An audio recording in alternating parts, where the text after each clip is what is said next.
Aku nemuin sesuatu yang gila. Dari rating 400 sampai 2000. Satu-satunya pembukaan di mana hitam punya winrate lebih tinggi dari putih adalah Caro-Kann Defense. Dan setelah beberapa hari mendalami ini, aku rasa aku tahu kenapa. Untuk ngerti jawabannya, kita harus mundur ke abad ke-19. Saat itu, dunia catur lagi gila-gilanya, era yang disebut era romantis, era penuh langkah berani, pengorbanan brutal, dan pembukaan super agresif. Pemain seperti Paul Morphy, jenius dari Amerika, menang dengan taktik liar. Tapi lalu datang Wilhelm Steinitz, pemain yang menolak ikut kekacauan itu. Dia main posisional, tenang, nggak banyak drama. Dia jagain struktur pionnya, nggak ngorbanin bidak, cuma buat gaya-gayaan. Dan tahu apa? Dia menang. Dengan mudah, filosofinya identik banget dengan Caro-Kann Defense. Dan saking dominannya, katanya dialah yang mengakhiri era romantis dalam catur. Tapi, apakah era itu benar-benar berakhir? Menurutku, belum. Era romantis masih hidup, terutama di level 1000 sampai 1500. Kekacauan ada di mana-mana. Gambit liar muncul tiap hari. Tapi ada satu pembukaan yang bisa menjinakkan semuanya Caro-Kann Defense. Players rated below 2000. Chaos reigns on the board. Gambits are everywhere. But here's the catch. They all seem to lose to the Caro-Kann Defense. Some patterns are just too strange to ignore. So in this video, we're going to study 3 example games that show how this reserved opening seems to triumph over uncontrolled aggression. And in true old-school fashion, our first game will pit 2 chess legends against each other. 2 legends who in terms of chess style, couldn't be more different. Tal, with the white pieces, played e4, an opening that aligns well with his daring attacking style and tactical brilliance. He was known as the Magician of Riga for a reason. But on the black pieces was Mikhail Botvinnik, the most principled of chess players, methodical, the kind of guy that checks his stool 3 times a week, to make sure all is in order. He believed preparation beats intuition, patience beats creativity, and with the calm reply of c6, in Game 18 of the World Championship match of 1961, a clash of 2 opposites was well underway in Moscow. d4 by Tal was met with d5, challenging the center. And if you're an aggressive player with the white pieces, e5 is the move for you. It gains kingside space and sets the stage for a ferocious attack. But the Caro-Kann is a solid defense, and the idea is to build a solid triangular pawn structure that will hold steady against any attack white throws at you. But before Botvinnik does that, he plays bishop f5 so his light squared bishop isn't stuck inside the pyramid. That is solid Caro-Kann principle. But Tal wasn't going to let Botvinnik dictate the pace of the game. He played h4, launching a quick kingside pawn storm. Why? If you watched part 3 of my previous video about pawn storms, you know why. But this wildly aggressive move comes with a hidden threat. If black blindly continues with his plan of e6, he will lose his light squared bishop. If you want to figure out how, pause the video, now. The idea is g4, hitting the bishop, and after bishop e4, f3 by white means the only safe square is g6. But after h5, you'd be surprised by the number of Caro-Kann players that fall into this trap every single day. The move h4 has proven to be so effective it is now known as the Tal variation of the Caro-Kann defense. But Botvinnik wasn't going to fall for it on this day. He played h6, creating a safe square for his bishop on h7. But after g4, he gets second thoughts and plays bishop d7. I'm guessing he was worried about the move e6. Botvinnik is not going to ruin his pawn structure, even if you offered him a free pawn for it. He was that type of player. And after c3 and c5, on move 7 of the game, we see the first white piece move. Wild. Tal was that type of player. Botvinnik defends his pawn with the move e6, but that leaves him with a bit of an issue. This is a bad bishop, that's a bishop with limited movement because it is in the same color complex as your pawn chain. So after knight e2, Botvinnik pushes to exchange his bad bishop for Tal's knight. We are witnessing world champion level positional understanding at play. But Tal's aggressive style comes with the belief that bishops will always be better than knights, so he welcomes the exchange. In fact, he helps it happen with the move knight a3. So, takes, and after takes, the question is, would Botvinnik give up yet another bishop for a knight, just so he can ruin white's pawn structure? The answer is yes. Takes, and this is the position on the board. White has the bishop pair advantage, but he has terrible pawns, these are doubled pawns, this is a backward pawn weakness, and it can be argued that these are overextended. So, will Tal use his bishop pair to launch a devastating attack, or will he lose slowly in a quiet endgame? Knight c6.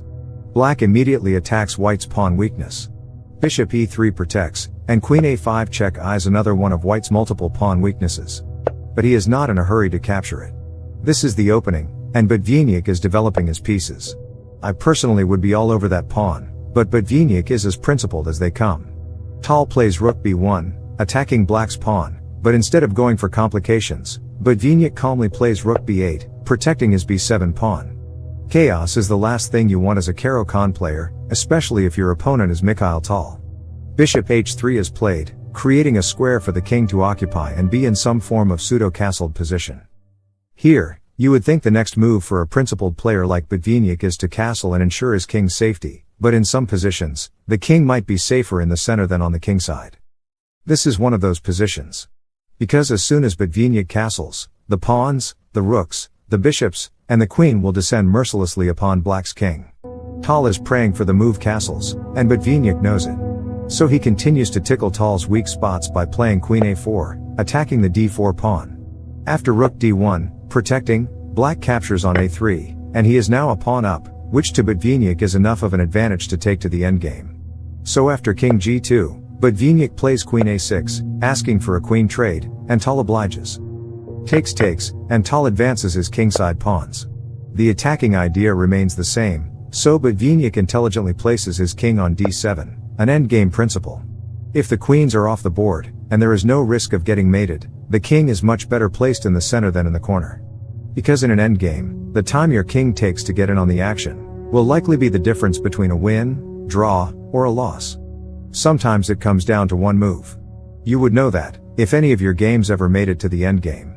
But the theme of all-out attack reigns supreme in 1000 rated chess games. And I guess I made this Caro-Kann video to prove to you that if you defended your king, like how you defend Donald Trump, you would be well above 2000 elo at this point.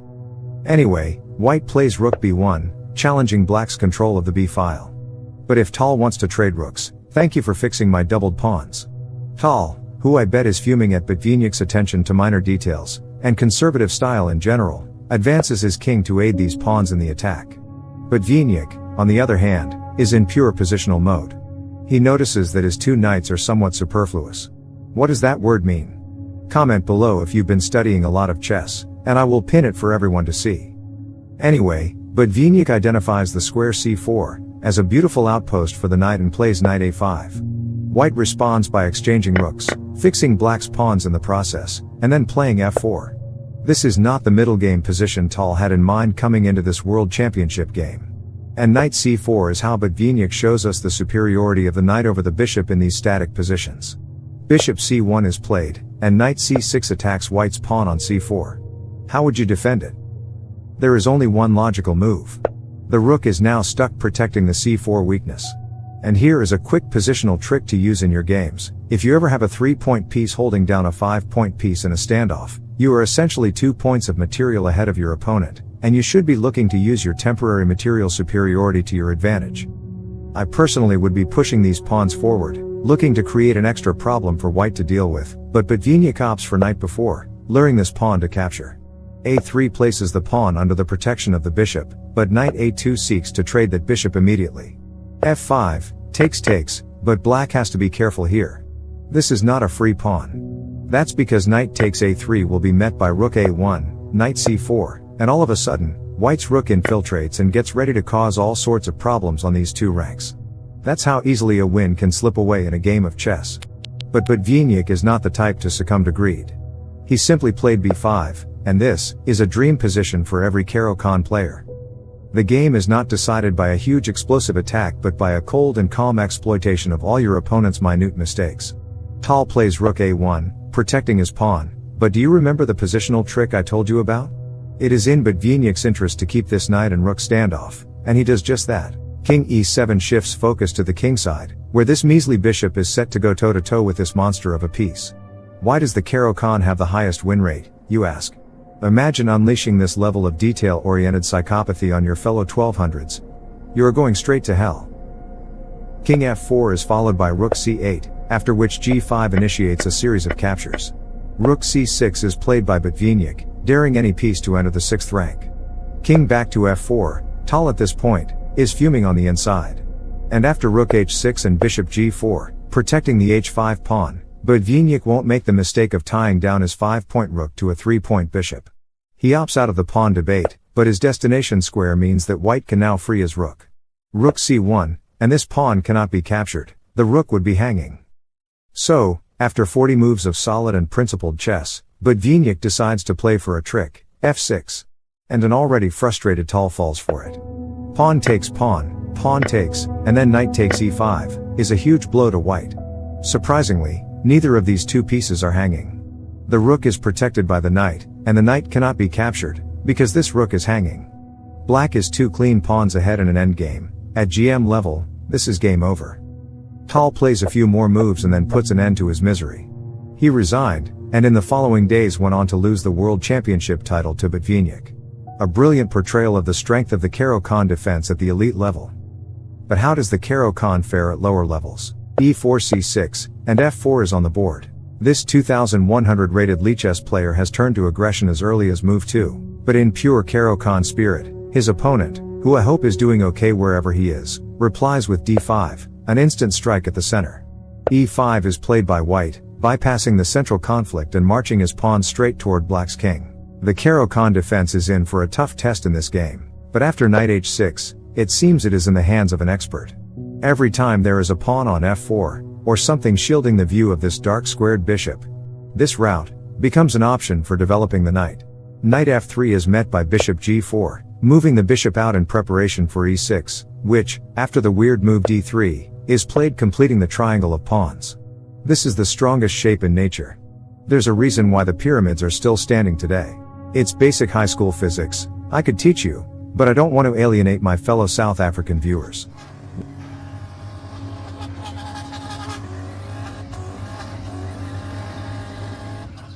They ain't here for none of that.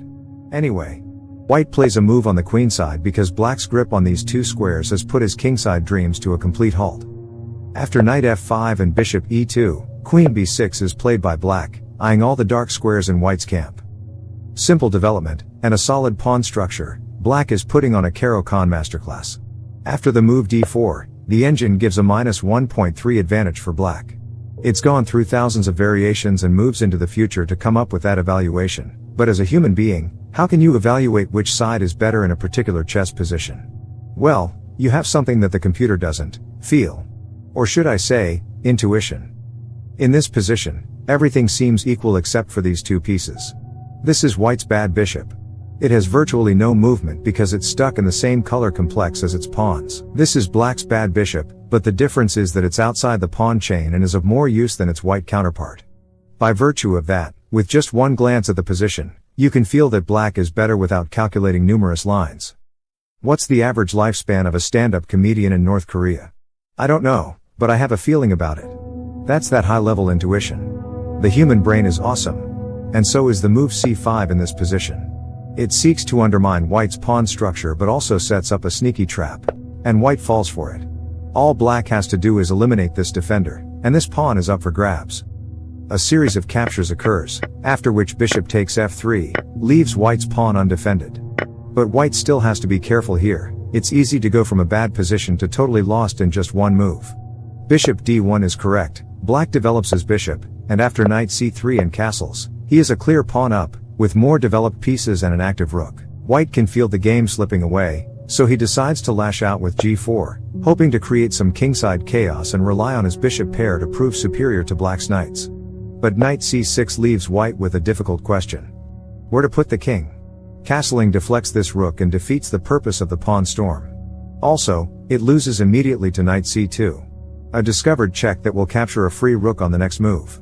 So, after some thought, white awkwardly plays king d2, and it's met instantly with the thrust b5. The engine recommends h4 for white, boldly sticking to his original plan, but white chickens out and plays a3, thinking it stops the b4 pawn advance. It doesn't. Capturing before loses on the spot, a painful realization. White plays knight a4, hitting the bishop, which retreats to e7. In the next few moves, white achieves absolutely nothing, and worsens his position by playing b3, because after b5, the only retreating square for the knight, cuts off the protection of this pawn. Black takes, and after the knight retreats to d3, black plays b4. He is now 2 pawns up. But these aren't just normal pawns, they're protected passed pawns. This is an advanced protected passed pawn, the ultimate form of a pawn. Its power is over 9,000. White blockades it with rook a2, but if you remember the trick I told you about earlier, this is a 5-point piece tied down to a 1-point pawn. No bueno. But it's even worse because knight a5 leaves white helpless to protect the pawn. So takes and now the bishop is under fire. It flees to e3, and we should take a moment to appreciate the effectiveness of the Caro-Kann style of play. No wild attacks on the king, no fancy sacrifices, just a calm dismantling of your opponent's ego, one move at a time. A quick win is always nice, but sometimes, you just want to take your time, and watch as your opponent slowly descends into hopelessness, move by move. I'm a good person, I swear. Anyway, rook c6 is played, and in the following moves, black converts the position by trading pieces and advancing his pawns. That didn't stop white from setting one final trap though. Rook c1 leaves the knight undefended, and black falls for it. Except, the bishop simply retreats to f8, in case of any back rank shenanigans. Those 2 seconds of hope are what kill you on the inside. White resigns, just in time for us to come full circle and find out what happens when 1,000 rated players go toe-to-toe in Caro-Kann Defense waters. e4 by Steven, a strong lichess player, who it seems, had a rough day at the office yesterday, faces the Caro-Kann Defense, at the hands of a player named Michael, who, I'm assuming, was born on December 5, 1995. Take good care of your passwords, sir. Anyway, white expands with d4, and black replies with d5, asking a question of white's center. White goes for the advance variation, and after bishop f5 c3 and e6, are we about to witness flawless Caro-Kann play at 1000 rating? No. Unfortunately, calm and patient is not the way of the 1000s. c5 is played, and after the bishops are exchanged, black's pawn structure is in mild disarray. But white plays b3. I think the idea is to go bishop a3, and then capture on c5, a terrible plan. You don't want to spend 2 moves to make a threat that can be parried by 1 move. These are the kinds of small mistakes that accumulate into a bad position. But black replies in kind, playing knight e7, a blunder. It leaves the c5 pawn hanging, but somehow, this blunder is the best move in the position. If white takes c5, not only does he ruin his beautiful pawn formation, but he also won't keep the extra pawn after a move like knight c6.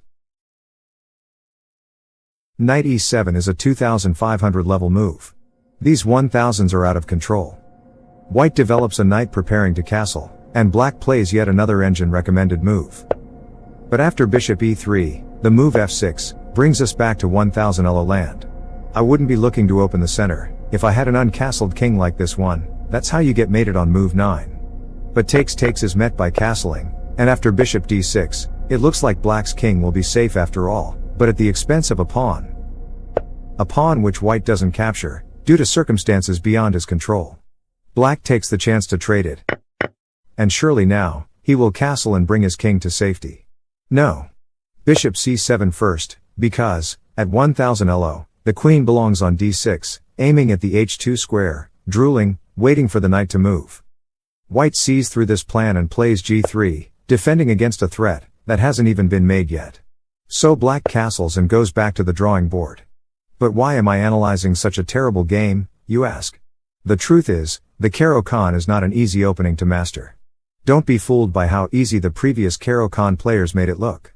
Most of your games will be as chaotic as this one, if not more, and that's okay. I feel it's better to learn a solid opening on which you can track your long-term progress, than to give in to the chaos, and play your Latvian or chimpanzee gambits, which you will abandon as soon as you hit 1500. Let me know what you think. Anyway, after all that speculation, white finally reveals the brilliant idea behind g3.